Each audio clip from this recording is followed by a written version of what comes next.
Hello everyone পোনপ্ৰথমে সকলোকে আমাৰ চেনেললৈ স্বাগতম জনাইছোঁ। আজি আমি ভগ্নাংশ অৰ্থাৎ ফ্ৰেকশনৰ বিষয়ে আলোচনা কৰিম। গতিকে আপোনালোকে ভিডিঅ'টো শেষলৈকে চাই থাকিব আৰু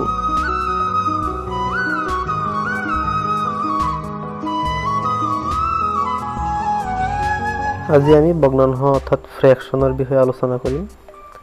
গতিকে ভগ্নাংশ বা ফ্ৰেকশন মানে কি? আমি যদি এটা বস্তু লওঁ বা এটা বস্তুৰ থুপ এটা লওঁ তেনেহ'লে এই এটা বস্তুক যদি আমি কেইবাটা ভাগত ভাগ কৰি পেলাই তাৰ পৰা এটা ভাগ লওঁ তেনেহ'লে এইটো যেনেকৈ লিখা হয় সেই লিখা ধৰণটো কি বুলি কয়? ভগ্নাংশ বুলি কয়। যেনেকৈ আমি ইয়াতে এটা বস্তু লৈছোঁ, এই বস্তুটো কেইটা ভাগত ভাগ কৰিছোঁ? 4টা ভাগত ভাগ কৰিছোঁ। তাৰ পৰা কেই ভাগ লৈছোঁ? 1 ভাগ লৈছোঁ। অৰ্থাৎ কিমান ল'লোঁ আমি? 4 ভাগৰ 1 ভাগ লৈছোঁ। গতিকে এনেকৈ যিবিলাক সংখ্যা লিখা হয় সেইবিলাক হৈছে ভগ্নাংশ। ভগ্নাংশত আমি এটা বস্তু আমি জানো, ভগ্নাংশৰ ওপৰত যিটো থাকে তাক কোৱা হয় লব আৰু তলত যিটো থাকে তাক কোৱা হয় হৰ। গতিকে এইটো বস্তু আমি মনত ৰাখিব লাগিব। ইয়াৰ ওপৰতে ভগ্নাংশৰ আমাৰ প্ৰকাৰবিলাক আহিব। গতিকে তাত বাৰে বাৰে লব আৰু হৰ আহি থাকে, সেইকাৰণে এই বস্তুটো আমাৰ হয় কনফিউজন লাগি থাকে সদায়। সেইকাৰণে মনত ৰাখিম ওপৰটো হৈছে লব, তলটো হৈছে হৰ। এতিয়া আমি ভগ্নাংশৰ কিছুমান টাইপছ বা প্ৰকাৰৰ বিষয়ে আলোচনা কৰিম। প্ৰথমতে আমি প্ৰকৃত ভগ্নাংশৰ বিষয়ে জানিম। প্ৰকৃত ইংৰাজীত যদি কয় তেনেহ'লে প্ৰপাৰ। অসমীয়াত আমি ক'লে ক'ম প্ৰকৃত ভগ্নাংশ আৰু ইংৰাজীত ক'লে ক'ম প্ৰপাৰ ফ্ৰেকশন। গতিকে প্ৰকৃত ভগ্নাংশ বা প্ৰপাৰ ফ্ৰেকশন মানে কি তাৰ বিষয়ে আমি জানি লওঁ। প্ৰকৃত ভগ্নাংশ হৈছে যদি আমি এটা ভগ্নাংশ লিখোঁ এনেকৈ 5/2 বুলি লিখিলোঁ। ইয়াতে মই আগতে কৈছোঁ ইয়াতে লব কোনটো হয়? ওপৰৰটো আৰু হৰ হৈছে তলৰটো। দেখা গৈ আছে হৰ হৈছে লবতকৈ ডাঙৰ। গতিকে এনেকুৱা যদি ভগ্নাংশবিলাক এনেকুৱা আকাৰত থাকে তেনেহ'লে এই আকাৰৰ ভগ্নাংশবিলাক কি বুলি কোৱা হয়? প্ৰকৃত ভগ্নাংশ বুলি কোৱা হয়। অৰ্থাৎ যি ভগ্নাংশৰ হৰটো লবতকৈ ডাঙৰ তাক প্ৰকৃত ভগ্নাংশ বুলি কোৱা হয়। তো ইয়াৰ পিছত আমি চাওঁ অপ্ৰকৃত ভগ্নাংশ। প্ৰকৃত গ'ল, এতিয়া আমি অপ্ৰকৃত ভগ্নাংশৰ বিষয়ে চাম। অপ্ৰকৃত আৰু ইংৰাজীত যদি কয় তেনেহ'লে ক'ব ইম্প্ৰপাৰ ভগ্নাংশ, ইম্প্ৰপাৰ ফ্ৰেকশন। গতিকে ইম্প্ৰপাৰ ফ্ৰেকশনটো সেই প্ৰকৃত যিটো ভগ্নাংশ আছিলে প্ৰকৃত ভগ্নাংশৰ ওলোটাটো হ'ব। অৰ্থাৎ প্ৰকৃত ভগ্নাংশত আছিলে তলৰটো, অৰ্থাৎ হৰ ডাঙৰ হ'ব লাগে, লব সৰু হ'ব লাগে। ইয়াতে হৰটো সৰু হ'ব, লবটো কি হ'ব? ডাঙৰ হ'ব। অৰ্থাৎ তলৰটো যদি সৰু হয় আৰু ওপৰটো যদি ডাঙৰ হয় তেনেহ'লে তাক কোৱা হয় অপ্ৰকৃত ভগ্নাংশ। আৰু আগতে আমি কি পাইছিলোঁ যে তলৰটো ডাঙৰ ওপৰটো সৰু, তেতিয়া হ'ব কি? প্ৰকৃত। আৰু যদি তাৰ ওলোটা হয় তেনেহ'লে তাক ক'ব অপ্ৰকৃত ভগ্নাংশ। এতিয়া ইয়াতে প্ৰকৃত ভগ্নাংশটো আমি গম পালোঁ, অপ্ৰকৃত ভগ্নাংশ গম পালোঁ। এই অপ্ৰকৃত ভগ্নাংশক আৰু এটা ভগ্নাংশলৈ স্থানান্তৰ কৰিব পৰা যায়, ৰূপান্তৰ কৰিব পৰা যায়। গতিকে সেই ভগ্নাংশটোৰ নাম হৈছে মিশ্ৰ ভগ্নাংশ। মিশ্ৰ ভগ্নাংশ বা ইংৰাজীত কয় মিক্সড ফ্ৰেকশন। অৰ্থাৎ ইয়াতে মই কি ক'লোঁ যে যিটো অপ্ৰকৃত ভগ্নাংশ আছে এই অপ্ৰকৃত ভগ্নাংশক আমি কিহলৈ নিব পাৰোঁ? মিশ্ৰ ভগ্নাংশলৈ নিব পাৰোঁ। এতিয়া কেনেকৈ নিব লাগে মই ইয়াতে দেখুৱাই আছোঁ। পৰীক্ষাত আমাৰ এনেকুৱা প্ৰশ্ন আহিব পাৰে, এটা ভগ্নাংশ দি দিব যে এইটোক মিশ্ৰ ভগ্নাংশলৈ প্ৰকাশ কৰিলে কি হ'ব? যেনেকৈ মই ইয়াত যিটো উদাহৰণ লৈছোঁ সেইটোৱে লওঁ। 2/5 লৈছোঁ। গতিকে এইটো হৈছে অপ্ৰকৃত ভগ্নাংশ, যিহেতু হৰ সৰু হৈ আছে আৰু লব ডাঙৰ হৈ আছে। গতিকে এইটো কি হ'ব? অপ্ৰকৃত ভগ্নাংশ। ইয়াক আমি মিশ্ৰ ভগ্নাংশলৈ কেনেকৈ কনভাৰ্ট কৰিম এতিয়া চাওঁ। প্ৰথমে যদি চাব লাগিব ওপৰটো যিহেতু ডাঙৰ, এতিয়া এই 2/5 যে লিখা আছে এইটো কি বুজাইছে? 5ক 2ৰে কি বুজাইছে? হৰণ। অৰ্থাৎ 5 হৰণ 2 বুজাইছে। অৰ্থাৎ 2ৰে 5ক হৰণ কৰা বুজাইছে ইয়াতে। গতিকে 2ৰে 5ক আমি হৰণ কৰিব পাৰোঁ, সম্পূৰ্ণৰূপে কৰিব নোৱাৰোঁ কিন্তু হৰণ যাব। 2ৰে 5ক হৰণ কৰিলে কেইবাৰ যায়? 2 যাব 5ত 2বাৰ। আৰু ইয়াত তলত যিহেতু 2 আছে অৰ্থাৎ হৰ কিমান আছে? 2 আছে। হৰটো ছেম থাকিব, প্ৰকৃতই হওক বা মিশ্ৰই হওক, যিটো হৰ আছে সেইটোৱে থাকিব। অৰ্থাৎ ইয়াতে হৰ 2 আছিলে, গতিকে ইয়াত 2ই থাকিব। এতিয়া 2 গুণ কিমান হৈছে? 4। গতিকে ইয়াৰ ওপৰত কিমান আছে? 5 আছে। 4 হোৱাৰ পিছত বাকি কিমান থাকে 1 থাকে 1 টো কত থাকিব ইয়াত ওপৰত থাকিব এই যে এনেকুৱা যিবিলাক ভগ্নাংশ থাকে এইবিলাক ভগ্নাংশ কোৱা হয় মিশ্ৰ ভগ্নাংশ আৰু এই বিলাক ভগ্নাংশ ক'ৰ পৰা পোৱা যায় এইবিলাক ভগ্নাংশ আমি অপ্ৰকৃত ভগ্নাংশৰ পৰা পাওঁ অৰ্থাৎ এতিয়া আমি আৰু কেইটামান উদাহৰণ ইয়াতে কৰি চাওঁ যে অপ্ৰকৃত ভগ্নাংশ আমি কেনেকৈ মিশ্ৰ ভগ্নাংশত ৰূপান্তৰিত কৰিম ইয়াতে ধৰি লওক দিয়া আছে 10/3 দিয়া আছে এটোক আমি অপ্ৰকৃত পৰা মিশ্ৰ ভগ্নাংশত ৰূপান্তৰিত কৰিব লাগে এইটো হৈছে অপ্ৰকৃত ভগ্নাংশ দেখাই গৈ আছে যেহেতু লবটো হৰতকৈ ডাঙৰ হৈ আছে অৰ্থাৎ 3 ৰে আমি 10 হৰণ কৰিব পাৰো 3 ৰে 10 হৰণ কৰিলে কেইবাৰ যাব 3 বাৰ যাব মই কি কৈছো হৰ সেম থাকিব 3 আছে 3 এ থাকিব গতিকে 3 নত 3 বাৰ যোৱাৰ পিছত বাকি কিমান থাকে বাকি থাকে 1 গতিকে ওপৰত থাকো কি 1 যেটো বাকি থাকে এটো ওপৰত লিখিম যিমান হৰণ যায় এটো ইয়াতে লিখিম আৰু তলত যেটো হৰ আছে হেটোই থাকিব ইয়াতে তেতে আৰু এটা উদাহৰণ কৰি চাও কিটামান উদাহৰণ কৰিলে আমাৰ মনত থাকিব ভালকে তে ধৰি লওক ইয়াতে লিখিলো 33 তলতে লিখিলো কি 2 অৰ্থাৎ এটো অপ্ৰকৃত ভগ্নাংশ যেহেতু হৰ হৰু হৈ আছে গতিকে এটো আমি যদি কৰো তেনে হলে 2 এৰ আমি 36 কি কৰিব লাগিব হৰণ কৰিব লাগিব 2 33 কেইবাৰ যায় এটো আমি জানিব লাগিব তে 2 33 কেইবাৰ যাব 33 তো না যায় 32 যায় কেইবাৰ যাব 16 বাৰ যাব আৰু তলত 2 এ থাকিব মই কৈছো বাৰে বাৰে কৈ আছো হৰ যেটো আছে হেটোই থাকিব ইয়াতে এতিয়া 2 16 গুণ 32 হয় বাকি থাকে কিমান 1 একটো কত বহিব ওপৰত বহিব এনেকে আমি অপ্ৰকৃত ভগ্নাংশৰ পৰা মিশ্ৰ ভগ্নাংশলৈ কনভাৰ্ট কৰিব পাৰো ইয়াৰ উল্টাটো থাকি আহিব পাৰে পৰীক্ষাত যে তলত দিয়া মিশ্ৰ ভগ্নাংশটো অপ্ৰকৃত ভগ্নাংশৰ ৰূপ কোনটো হ'ব গতিকে হেতু আমি কেনেকৈ কৰিম ইয়াতে চাও আমি প্ৰথমে আমি এটা কৰিছিলো এটো আছিল 2 ভাগৰ 1 এনেকুৱা আছিল 2 সমস্ত 2 ভাগৰ 1 আছিল এতে এইটুক যদি আমি এটো মিশ্ৰ ভগ্নাংশত আছে দেখাই গৈ আছে এইটুক আমি যদি অপ্ৰকৃত ভগ্নাংশত ৰূপান্তৰিত কৰিব যাও তেনহলে আমি কি কৰিব লাগিব এই হৰ যেটো আছে হেতু এই 2 এৰ লগত পূৰণ কৰিব লাগিব অৰ্থাৎ 2 পূৰণ 2 কৰিম আৰু ওপৰত যেটো 1 আছে এই 1টো আমি ইয়াৰ লগত যোগ কৰিব লাগিব অৰ্থাৎ 2 পূৰণ 2 কৰি পেলাই তাৰ লগত আমি 1 কি কৰিম যোগ কৰিম এতিয়া 1 যোগ কৰি তলতটো হৰ দিবই লাগিব হৰ কি আছে 2 আছে গতিকে হৰ যেটো থাকে হেটোই লিখিম 2 আছে 2 লিখিলো এতিয়া ওপৰত পূৰণ কৰি চাও 2 2 গুণ 4 4 1 গুণ 5 আৰ তলত হ'ব কি 2 গতিকে এটো হৈছে এটো অপ্ৰকৃত ভগ্নাংশ হৈছে ইয়াৰ ৰূপ আৰু এটা উদাহৰণ কৰি ইয়াতে এতিয়া এবিলাক আমি উদাহৰণ যিমান কৰিম যিকোনো অংকৰ যিকোনো টপিক হোক আপোনালোকে যদি কনসেপ্ট ক্লিয়াৰ কৰিছে তেনহলে তাৰ ওপৰত উদাহৰণবিলাক কৰিয়ে থাকিব যিমান প্ৰশ্ন পাব হিমানে আপোনালোকে এবিলাক এনসাৰ কৰিবলৈ চেষ্টা কৰিব নিশ্চয় আপোনালোকে পৰীক্ষাত যিকোনো প্ৰশ্ন হওক আপোনালোকে অতি সহজে কৰিবলৈ সক্ষম হ'ব যেনেকৈ ধৰি লওক মই ইয়াতে এটা ধৰিলো 3 ধৰি লওক এইটো 3 সমস্ত 7 ভাগৰ 1 ধৰিলো এতিয়া এইটোক আমি এটো কি ভগ্নাংশ মিশ্ৰ ভগ্নাংশ কি হৈ লৈ নিব পাৰো অপ্ৰকৃত ভগ্নাংশ লৈ নিব পাৰো কেনে কিনিব লাগে এই হৰেৰে প্ৰথমে এই সমস্ত যেটো আছে তাক আমি কি কৰিম পূৰণ কৰিম অৰ্থাৎ 7 পূৰণ কি কৰিব লাগিব ইয়াতে 3 কৰিব লাগিব 3 কৰি পেলাই ওপৰত যেটো বাকি আছিল 1 আছে তাক আমি ইয়াৰ লগত কি কৰিম যোগ কৰিম আৰু তলত যেটো থাকিব হৰটো সদায় সেম থাকিব হৰ সেম থাকিলে ইয়াত কি লিখিব লাগিব 7 এতিয়া 7 ৰ লগত 3 পূৰণ কৰিলে কিমান হয় 21 21 ৰ লগত 1 যোগ কৰিলে 22 আৰু তলত কিমান থাকিব 7 গতিকে এই মিশ্ৰ ভগ্নাংশটোৰ অপ্ৰকৃত ভগ্নাংশটো হ'ব 22/7 বা 7 ভাগৰ 22 হল ক্লিয়াৰ হৈছে আগুৰ আপোনালোক সকলোৱে বুজি পাইছে এতিয়া যেটো ভগ্নাংশ ভাগ হ'ব এটো হ'ব সদৃশ ভগ্নাংশ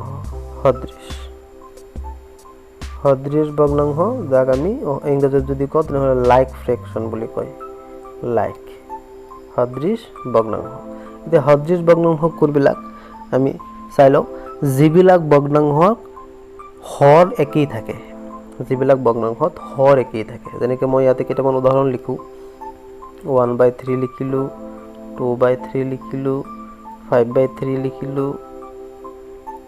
7/3 লিখিলো ইয়াতে চাওক হৰ গুটি কেইটা একেই আছে যদি হৰ একেই থাকে তেনহলে এই গুটি কেইটা ভগ্নাংশ কি বুলি ক'ব লাইক ফ্ৰেকশন বা সদৃশ ভগ্নাংশ বুলি ক'ব পৰীক্ষাত আমাৰ এনেকৈ আহিব পাৰে তলত দিয়া কোনটো এটা কি সদৃশ ভগ্নাংশৰ থূপৰ উদাহৰণ এতিয়া আমি চাব লাগিব যে কোনটো থূপত হৰ কি আছে সেম আছে হেতু হ'ব কি সদৃশ ভগ্নাংশ এতিয়া ইয়াৰ উল্টা আৰু এটা টাইপ আছে প্ৰকাৰ আছে ভগ্নাংশৰ হেতু হৈছে অসদৃশ ভগ্নাংশ অসদৃশ যাক ক'ব আনলাইক ফ্ৰেকশন লাইকৰ জায়গাতে কি হ'ব আনলাইক ফ্ৰেকশন এইটো তাৰ এইটো কি হয় যাৰ হৰ বেলেগ বেলেগ হয় যি ভগ্নাংশৰ থোপৰ হৰবিলাক কি হয় বেলেগ বেলেগ হ'ব যেনেকৈ 2 ভাগৰ 1 লিখিলোঁ 3 ভাগৰ 1 লিখিলোঁ তাৰপিছত 5 ভাগৰ 2 লিখিলোঁ এতিয়া চাওক হৰবিলাক গোটেইকেইটা হৰ কি হৈছে বেলেগ বেলেগ হৈছে গতিকে এইটো কি হ'ব অসদৃশ ভগ্নাংশ বা আনলাইক ফ্ৰেকশন বুলিও কয় অৰ্থাৎ সদৃশ পালোঁ আমি হৰ একেই থাকিব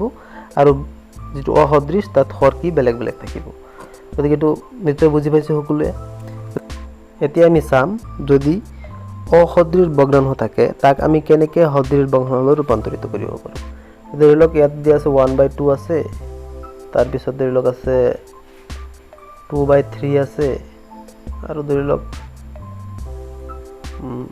1/4 আছে এতিয়া এইটো আমি গুটিকেইটা এইটো 2 এইটো 3 এইটো 4 আছে গতিকে গুটিকেইটা কি হৰ বেলেগ বেলেগ গতিকে এইটো অসদৃশ ভগ্নাংশ হৈ আছে ইয়াক আমি সদৃশ বনাব লাগে অৰ্থাৎ হৰবিলাক একে কৰিব লাগে এতিয়া কেনেকৈ কৰিম সেইটো কৰিব হ'লে আপোনালোকে লহাগুৰ বিষয়ে জানিব লাগিব তাৰ বিষয়ে মই অলৰেডি ক্লাছ দিছোঁৱে যদি আপোনালোকে চোৱা নাই ডেছক্ৰিপশ্যন লিংক দিয়া আছে তাৰ পৰা আপোনালোকে চাই ল'ব গতিকে প্ৰথমে আমি লহাগু চাব লাগিব 2 3 আৰু 4 লহাগু কিমান লহাগু মানে এই তিনিটা সংখ্যাৰে হৰণ কৰিব পৰা আটাইতকৈ সৰু সংখ্যা এতিয়া 2ক আমি 2ৰে হৰণ কৰিব পাৰোঁ কিন্তু 3ৰে কৰিব নোৱাৰোঁ 4ৰে কৰিব নোৱাৰোঁ গতিকে চাব লাগিব আটাইতকৈ সৰু কোনটো সংখ্যা তিনিটাৰে হৰণ কৰিব পৰা যায় গতিকে এইটো আমি লহাগু উলিয়াই ল'ব পাৰোঁ ছুটি হৰণ পদ্ধতিৰে গতিকে ছুটি হৰণ পদ্ধতিৰে যদি উলিয়াও তেনেহ'লে কি হ'ব 2 3 4 হ'ব 2ৰে হৰণ যায় 2 যাব 2ত এবাৰ 3ত নাযায় 4ত যাব দুবাৰ আৰু তো নাযায় গতিকে গুটিকেইটা পূৰণ কৰি দিয়ক 2 3 গুণ 6 6 2 গুণ 12 অৰ্থাৎ 12 হ'ব এই তিনিটাৰ ভগ্নাংশ কি লহাগু এতিয়া আমি তলত কি কৰিব লাগিব লহাগু কিয় লৈছোঁ গুটিকেইটা আমি 12 বনাব পাৰিম অৰ্থাৎ এইটো যদি 12 বনাব যাওঁ তেনেহ'লে আমি কিহেৰে পূৰণ কৰিম 6ৰে পূৰণ কৰিব লাগিব আৰু এইটো যদি 12 বনাব যাওঁ তেনেহ'লে 4ৰে পূৰণ কৰিব লাগিব আৰু এইটো যদি 12 বনাব যাওঁ তেনেহ'লে 3 পূৰণ কৰিব লাগিব পূৰণ কৰাৰ লগে লগে ইয়াত হৈ যাব 12 ভাগৰ 6 ইয়াত হৈ যাব 12 ভাগৰ 8 আৰু ইয়াত হৈ যাব 12 ভাগৰ 3 গতিকে হৰ একে হৈ গ'ল গতিকে এইটো কি হৈ গ'ল সদৃশ ভগ্নাংশ এনেকৈ অসদৃশ ভগ্নাংশৰ পৰা আমি সদৃশ ভগ্নাংশলৈ কি কৰিব পাৰোঁ কনভাৰ্ট কৰিব বা ৰূপান্তৰ কৰিব পাৰোঁ কেনেকৈ প্ৰথমে আমি যিবিলাক হৰ দিয়া থাকিব বেলেগ বেলেগ গোটেইকেইটা লহাগু ল'ব লাগিব পিছত এনেকুৱা সংখ্যা ইয়াতে পূৰণ কৰিব লাগিব যাতে লহাগুৰ সমান হয় আৰু সেইখিনি কৰাৰ পিছত আমাৰ যিটো ভগ্নাংশ পাম সেইবিলাক ভগ্নাংশ কি হ'ব সদৃশ ভগ্নাংশ তো ইয়াতে সদৃশ ভগ্নাংশ আপোনালোকে নিশ্চয় বুজি পাইছে কেনেকৈ আমি অসদৃশৰ পৰা সদৃশ বনাব পাৰোঁ আৰু এটা ইয়াতে উদাহৰণ কৰি চাওঁ তেতিয়া ধুনীয়াকৈ আপোনালোকে ক্লিয়াৰ হৈ যাব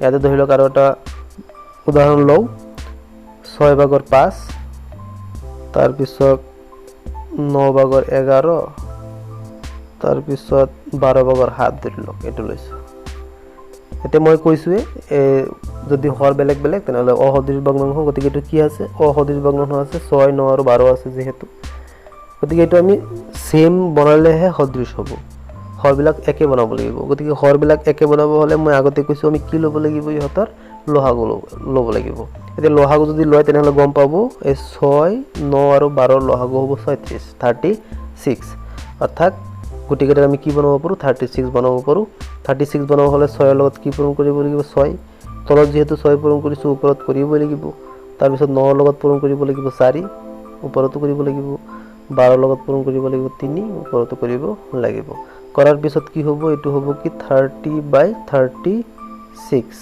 আৰু এইটো হ'ব 44/36 আৰু এইটো হ'ব 21/36 গতিকে এইটোৱে হ'ব কি আমাৰ যেটো সদৃশ ভগ্নাংশ আমাৰ থোপ এইটোৱে হ'ব এনেকৈ আমি অসদৃশৰ পৰা সদৃশলৈ ৰূপান্তৰ কৰিব পাৰোঁ ইয়াৰ পিছত আৰু এটা ইম্পৰ্টেণ্ট ভগ্নাংশৰ ইম্পৰ্টেণ্ট আমি আৰু এটা ইয়াতে বস্তু চাব লাগিব টাইপ এটা চাব লাগিব যেটো পৰীক্ষাত আহিয়ে থাকে সেইটো হৈছে সমতুল্য ভগ্নাংশ বা ইকুইভ্যালেন্ট ফ্ৰেকশন 1/2 দিয়া আছে গতিকে এই ভগ্নাংশটোৰ সমতুল্য ভগ্নাংশ কোনটো এনেকৈ আহিব পৰীক্ষাত গতিকে সমতুল্য ভগ্নাংশ হৈছে ইংৰাজীত কয় ইকুইভ্যালেন্ট ফ্ৰেকশন গতিকে সমতুল্য ভগ্নাংশ মানে সমান হ'ব লাগিব ভগ্নাংশৰ মানবিলাক কি হ'ব সমান হ'ব এতিয়া এইটো 2 ভাগৰ 1 আছে যদি ধৰি লওক মই ইয়াতে আৰু এটা লিখিলোঁ 4 ভাগৰ 2 লিখিলোঁ আৰু এটা ইয়াতে 6 ভাগৰ 3 লিখিলোঁ এতিয়া চাব এই গোটেইকেইটাৰ মান সেম হ'ব কেনেকৈ হ'ব এইটো হৈছে 1/2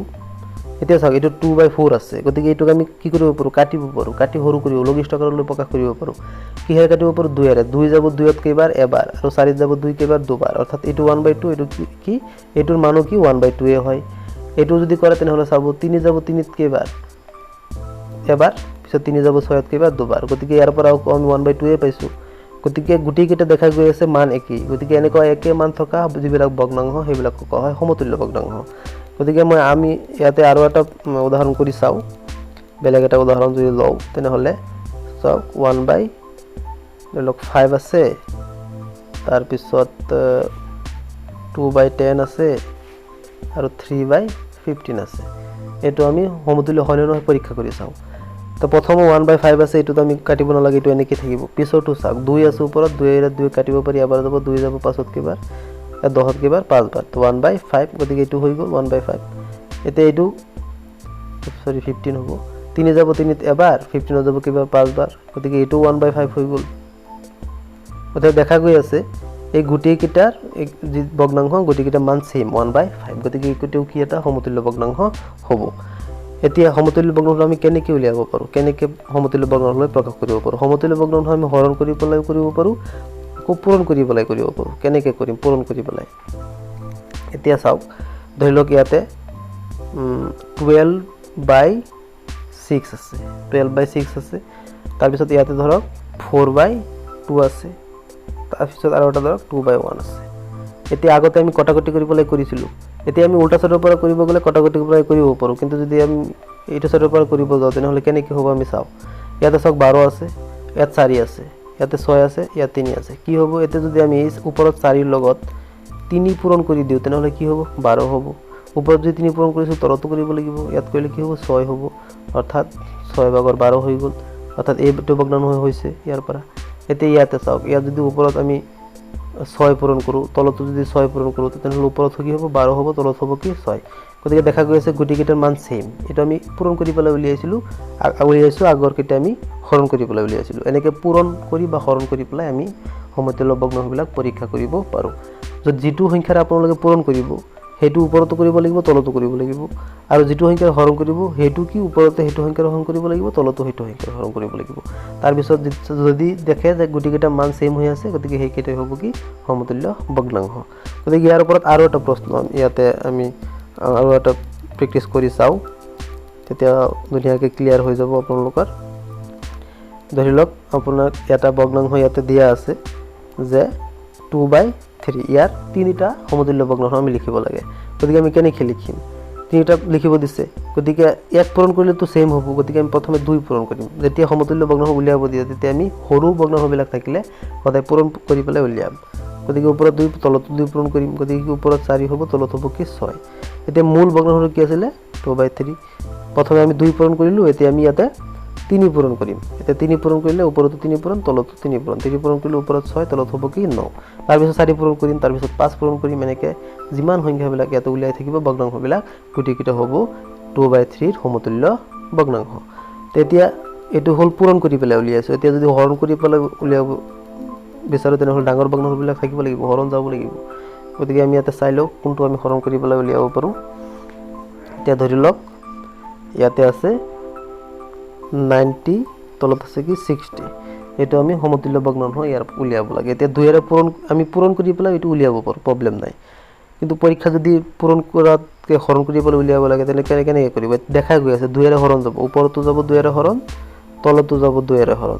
এতিয়া 2ৰে হৰণ কৰিলে ওপৰত কি হ'ব 45 আৰু তলত কি হ'ব 30 হ'ল, এটা সমতুল্য ভগ্নাংশ ওলাই গ'ল। এতিয়া চাওক আকৌ আমি 90ক আকৌ আমি 3ৰে হৰণ কৰিব পাৰোঁ, 3ৰে 60কো আমি কি কৰিব পাৰোঁ 3ৰে হৰণ কৰিব পাৰোঁ। তে হৰণ কৰিলে 90ক যদি আমি 3ৰে হৰণ কৰোঁ তেনেহ'লে হ'ব কি 30 আৰু ওপৰত তলত হ'ব কি 20। আকৌ চাব 5ৰে হৰণ কৰিব পৰা যায়, গতিকে এনেকৈ হৰণ কৰি পেলাই আমি সমতুল্য ভগ্নাংশবিলাক উলিয়াব পাৰোঁ। গতিকে আজিৰ ভিডিঅ'টোত মই এই ভগ্নাংশৰ বিষয়ে এইখিনি আলোচনা কৰিলোঁ।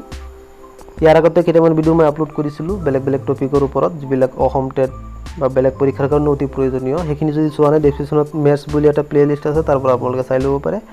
আৰু ভগ্নাংশৰ ওপৰত কিছুমান যোগ বিয়োগ পূৰণ হৰণ কেনেকৈ কৰিব লাগে তাৰ ওপৰত মই ইয়াৰ পিছত ভিডিঅ' বনাম। গতিকে ভিডিঅ'টো যদি আপোনালোকৰ ভাল লাগি থাকে তেনেহ'লে লাইক কৰিব, কমেণ্ট কৰিব, শ্বেয়াৰ কৰিব আৰু যদি মোৰ চেনেলত নতুনকৈ আহিছে তেনেহ'লে অনুগ্ৰহ কৰি চেনেলটো ছাবস্ক্ৰাইব কৰিব আৰু লগতে বেলটো দবাই দিব যাতে মই নতুন নতুন ভিডিঅ' আপলোড দিয়াৰ লগে লগে আপোনালোকে নটিফিকেশ্যন পাই যায়।